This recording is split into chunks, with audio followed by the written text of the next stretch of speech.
김 씨는 평소 친한 지인, 이웃들에게 이런 말을 했습니다. 밤마다 남편이 이불을 뒤집어 쓰고 1시간이고 2시간이고 통화를 한다. 라는 말이었는데요. 그 통화 상대가 다름 아닌 최 씨였습니다. 통화? 뭐 사촌 오빠랑 할 수도 있는 거 아닌가? 사촌 여동생이랑 할 수도 있는 거 아닌가? 이렇게 생각하실 수도 있습니다. 근데 그게 다가 아니었던 거죠. 사건 발생 이후에 미국 경찰이 발견한 2개의 증거물이 있었습니다. 이 증거물은 두 사람의 관계를 단번에 알 수 있는 아주 결정적인 증거물이었죠. 바로 두 사람이 성적으로 긴밀한 관계라는 것을 단번에 알 수 있는, 두 사람의 DNA가 함께 묻어있는 물건이 차고 안에 있는 냉동고, 그 속에 있는 가방 안에서 발견이 된 겁니다. 이건 어느 방향으로든 절대 변명할 수가 없습니다. 그리고 하나가 더 발견돼요. 사진이 하나 추가로 발견이 된 건데요. 2017년 4월, 그러니까 아까 말씀드렸던 것처럼 최 씨가 한 달 동안 이 집에서 머물렀던 적이 있다고 했었잖아요. 그 당시에 찍힌 사진이었어요. 두 사람이 차 안에서 입을 맞추고 있는 모습이 이 사진에 담겨 있었습니다. 이건 정말 정확한 팩트죠. 한 가지 포착된 부분이 더 있었습니다. 이것도 경찰들이 발견한 건데요. 당시에 집을 수색하고 있는데 최 씨하고 지 씨가 한국말로 나눴던 대화가 있었어요. 근데 그게 마침 경찰 순찰차 내부에 있는 비디오로 촬영이 된 거예요.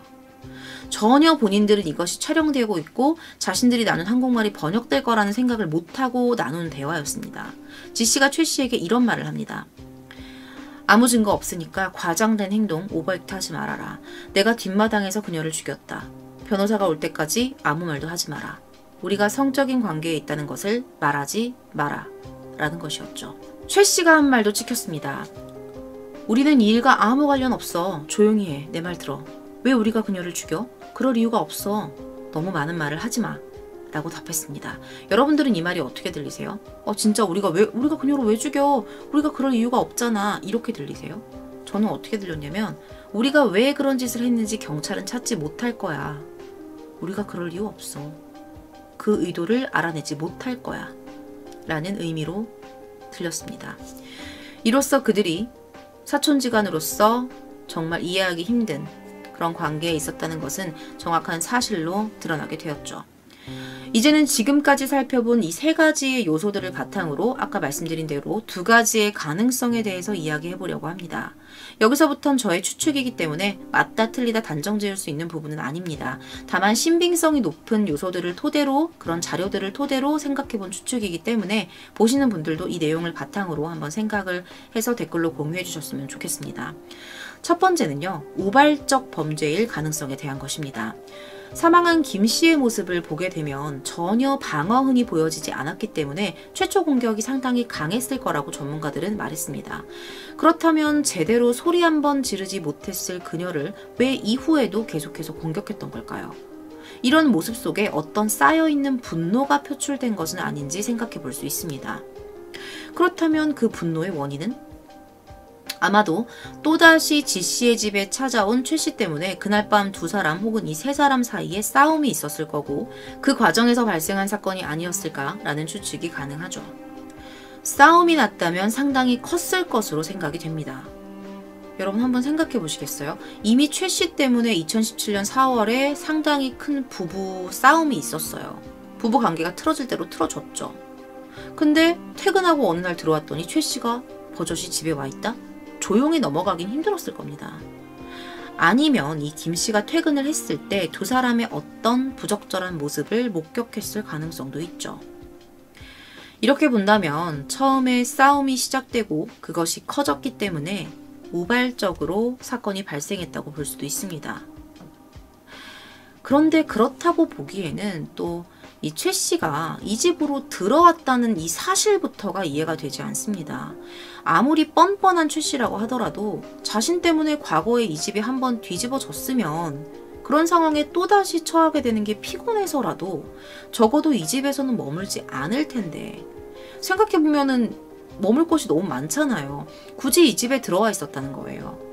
어떻게 보면 이 2사람의 부적절한 관계에서는 집보다는 밖이 나았을 수도 있습니다. 편하게 만날 수 있으니까요.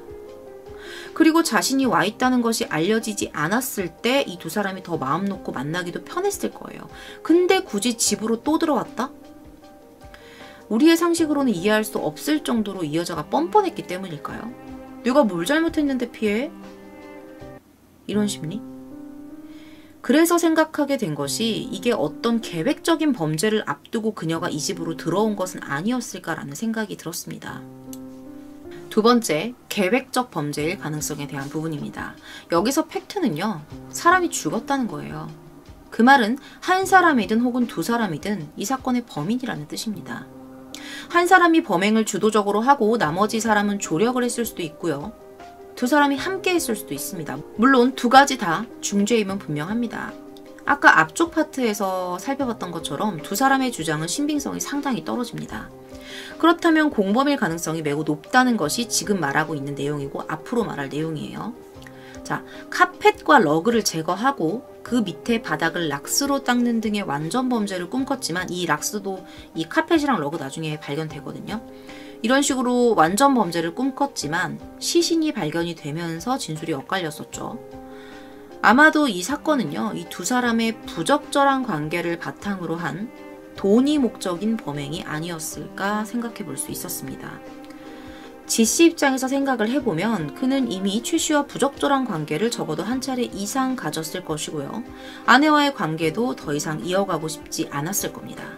두 사람이 이혼을 한다고 해서 물론 이종사촌지가 아닌 지씨와 최씨가 결혼을 할 수는 없겠지만 어쨌든 김씨를 둘 사이의 걸림돌로 느꼈을 가능성은 매우 높을 겁니다. 이혼을 하면 이 둘이 눈치 보지 않고 만날 수 있는 거니까요. 그래서 이혼을 하려고 했더니 재산이 탐이 났을 거예요. 캘리포니아 법은요, 혼인기간 동안 부부의 재산 기여도와 상관없이 이혼을 하게 되면 재산이 정확히 반으로 분할이 됩니다. 그런데 최 씨는 아마 절반이 아닌 전체를 갖고 싶었을지도 모릅니다. 이게 가능한 상황은 어느 상황이냐면 이 배우자 중에서 한 사람이 사망했을 경우입니다. 두 사람은요, 미국에서도 집과 상점을 여러 개 가지고 있을 정도로 부유한 편에 속했습니다. 그런데 재산의 기여도로 따지면 최씨보다는 김씨가 높은 편이었어요. 자, 상대 배우자가 사망을 하게 되면 그 재산을 남은 사람이 전부 갖는 것뿐만 아니라 아내가 혼자서 가지고 있었던 이 개별 재산 중에서도 2분의 1에서 3분의 1까지도 가져갈 수 있게끔 법이 되어 있습니다. 여기서 욕심이 생겼을 수 있죠.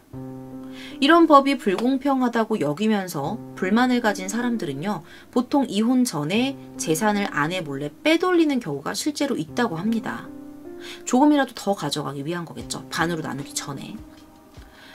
앞서 언급했던 것처럼 지씨는 한국에 있는 최씨 가족들에게 2억 원이 넘는 거액의 돈을 송금하기도 했습니다. 지씨가 말하는 송금의 이유가 앞에서 살펴본 것처럼 신빙성이 그다지 없다고 봤을 때, 그러니까 어떤 이유였죠? 아까 계약금 쪽으로 돈을 보냈다고 했는데 이게 좀 신빙성이 없다고 봤을 때 혹시 이혼을 하고 싶어 했던 지씨가 재산을 조금이라도 더 가져가기 위해서 미리 준비하고 있었던 건 아닐까? 라는 생각을 해봤습니다. 하지만 시간이 지나다 보니 그 이상으로 전부를 다 차지하고 싶다는 욕심이 커졌을 수도 있습니다. 돈도 차지하고 이 불륜 관계의 걸림돌도 제거하고. 아마 두 사람은 계획을 세웠을 겁니다. 김씨가 죽고 나면 돈을 모두 가질 수 있는 것은 지씨이기 때문에 어쩌면 지씨가 주도적으로 계획을 세우고 급히 최씨를 불러들였을 수도 있겠죠. 아내를 죽이자. 걸리지만 않으면 이 재산은 모두 내 것이 되는 것이고 그 중에 일부는 너에게 서운하지 않게 주겠다. 우리 관계에서 방해되는 인물도 사라지고 거액의 돈도 손에 쥘 수 있다. 그녀만 없으면 이 집의 주인은 너다. 실제로 최 씨는요, 김 씨 소유의 것을 탐내는 모습을 보인 적이 많습니다. 아까 앞에서 말씀드렸던 거 기억나시죠? 세탁소의 코인키 그리고 렉서스 차를 뻔뻔하게 빼앗기도 했고요. 그녀가 사라진 뒤에 그녀가 일하던 곳에서 아무렇지도 않게 일을 하기도 했습니다. 마치 그녀의 빈자리를 위해 준비된 사람처럼 말이죠. 심지어 그녀의 카드로 쇼핑했던 영상도 확보되었습니다.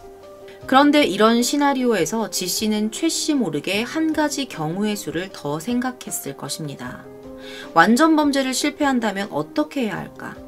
만약 자신이 살인죄를 다 덮어쓰거나 함께 죽인 혐의가 인정된다면 김 씨의 재산은커녕 감옥에서 평생 썩어야 할지도 모르기 때문이죠. 그렇다면 자신은 아무 죄도 없는 사람이 되어야만 할 것입니다. 자, 증거가 발견된 시점에서 남은 한 사람에게 죄를 뒤집어 씌워야 한다고 생각을 했겠죠. 실제로 방송에서 전문가의 의견도 이것과 좀 비슷했는데요.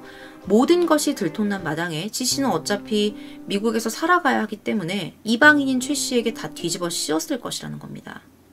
거기다 그가 무죄로 선고받기만 한다면 김 씨는 재산에 대한 유언도 없이 사망했기 때문에 재산이 모두 지 씨의 몫이 되는 것이죠. 아까도 말씀드렸지만 최 씨가 2017년 4월에 자신의 방문으로 인해서 갈등이 고조되었던 이 집에 굳이 또 왔던 이유가 뭘까? 다른 숙박업소도 있는데 굳이 여길 왜 왔을까를 생각해 본다면 정말 뻔뻔한 여자여서 뭐 놀러 갔거나 아니면 어떤 목적이 있었거나 혹은 대가에 대한 기대가 있었기 때문은 아니었을까요? 단순히 지 씨가 보고 싶어서 갔다면 굳이 그 집에 있었을 필요는 없었을 겁니다. 남들 눈을 얼마든지 피할 수 있는 자유로운 곳을 택했겠죠. 어쨌든 이 지 씨의 희한한 자백으로 최 씨는 생각지도 못하게 모든 혐의를 다 뒤집어 쓰고 당황스러웠을 것입니다. 이외에도 예상해 볼 수 있는 시나리오는 제가 말하는 것 이외에도 여러분들이 생각하시는 많은 것들이 있을 겁니다. 중요한 건 이 두 사람은 살인 그 자체에 조력을 했든 뭘 했든 분명한 책임이 있다는 것입니다. 캘리포니아에서는 살인 공모만으로도 1급 살인으로 처벌이 가능합니다. 목격하고 방임만 해도 암묵적인 살인 동의로 보는 것입니다. 게다가 여기에 금전적인 문제가 결부되어 있다는 것이 밝혀지면 형량은 더 커지죠. 아무리 순식간에 공격을 했다고 하더라도 16번을, 그것도 자신의 아내를 공격했다. 그리고 공격한 사람이 자기보다 체구가 작은 여자였다라면 한 번도 막지 못했다는 게 이해할 수 없습니다. 말리다가 난 상처 하나도 없었어요. 사건과는 전혀 관련 없는 사람처럼 경찰들이 자신들의 휴대폰을 본 것이 불쾌하다면서 찾아왔던 그들. 사실 이것도 본인들 나름대로 죄가 없다는 것처럼 보이기 위한 쇼처럼 보이기도 했습니다. 아내를 죽이고 유기한 여자와 크리스마스 파티를 즐기고 그녀는 아내의 빈자리를 채우고 이게 말이 되는 걸까요? 두 사람 모두 정상은 아닌 것으로 보입니다. 신앙의 힘으로 상황을 침착하게 극복하고 있다는 최 씨. 무엇을 그렇게 침착하게 극복하고 계신가요? 그리고 경찰 조서부터 자신이 열람 가능한 모든 서류를 받아서 하나하나 꼼꼼하게 분석하며 살펴보고 있다는 지 씨. 혹시 빠져나갈 구멍을 찾고 계신가요? 정작 당신의 두 딸을 낳고 미국에서 20년 동안 고생하며 살았던 아내, 그리고 최 씨 당신에게 그 어떤 피해도 준 적이 없던 김 씨는 아무 죄도 없이 협곡 그 어딘가 땅속에서 소리 한 번 내지 못한 채 묻혀 있었다는 사실을 잊지 마시기 바랍니다.